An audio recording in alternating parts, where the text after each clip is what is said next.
आज आपण एका अतिशय महत्त्वाच्या पण अनेकदा दुर्लक्षित विषयावर बोलणार आहोत। पाळी बंद होण्यापूर्वी स्त्रीच्या शरीरात नेमकं काय घडतं, यालाच वैद्यकीय भाषेत पेरिमेनोपॉज असे म्हणतात। बहुतेक महिलांना वाटतं की पाळी म्हणजे एकदम बंद होते, पण खरं तर पाळी बंद होण्याआधी 4 ते 8 वर्षांचा एक टप्पा येतो, ज्यामध्ये शरीर आणि मनामध्ये अनेक बदल सुरू होतात। पेरिमेनोपॉज म्हणजे काय? पेरिमेनोपॉज म्हणजे मेनोपॉजच्या आधीचा काळ।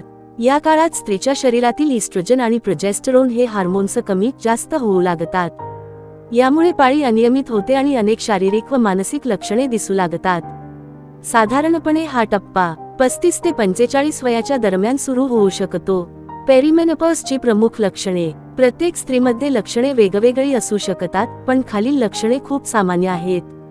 पाळी कधी लवकर तर कधी खूप उशिरा येणे, पाळी जास्त दिवस चालणे किंवा खूप कमी दिवस येणे, अचानक गरम होणे हॉट फ्लॅशेस, रात्री घाम येणे, चिडचिड, राग, चिंता, झोप न लागणे, थकवा आणि कमजोरी, डोकेदुखी, केस गळणे, वजन वाढणे, कामात लक्ष न लागणे, नैराश्य, एकटेपणाची भावना। अनेक महिला ही लक्षणे वयामुळे, तणावामुळे किंवा कामाच्या थकव्यामुळे असल्याचं समजतात, पण प्रत्यक्षात हे पेरिमेनोपॉजचे संकेत असू शकतात। पेरिमेनोपॉज मध्ये काळजी का घ्यावी? हा टप्पा दुर्लक्षित केला तर पुढे जाऊन हाडे ठिसूळ होणे, हार्ट प्रॉब्लेम्स, डायबेटीस, जास्त नैराश्य अशा समस्या निर्माण होऊ शकतात।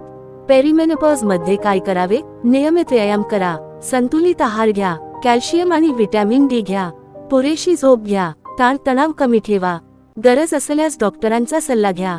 सर्वात महत्त्वाचं म्हणजे हे नैसर्गिक आहे, लाजण्यासारखं काहीच नाही, याची जाणीव प्रत्येक स्त्रीला हवी।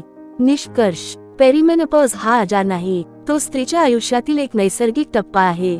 वेळीच माहिती घेतली तर हा काळ सहज आणि निरोगीपणे पार करता येतो। ही माहिती प्रत्येक स्त्रीपर्यंत पोहोचायला हवी, म्हणून हा व्हिडिओ